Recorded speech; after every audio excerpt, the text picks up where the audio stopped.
Akula समयान्तस्था समयाचार तत्परा मूलाधारैकनिलया ब्रह्मग्रन्थि विभेदिनी मणिपूरान्तरुदिता विष्णुग्रन्थि विभेदिनी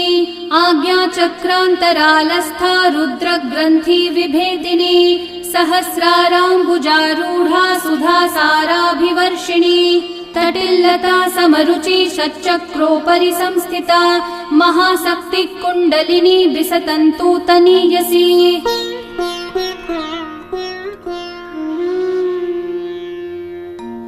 Bhavani भावनागम्या भवारण्यकुठारिका भद्रप्रिया भद्रमूर्तिर्भक्तसौभाग्यदायिनी Bhaktipriya भक्तिगम्या भक्तिवश्या भयापहा Shambhavi शारदाराध्या Sharvani शर्मदायिनी Shankari श्रीकरी Sadhvi शरच्चन्द्रनिभानना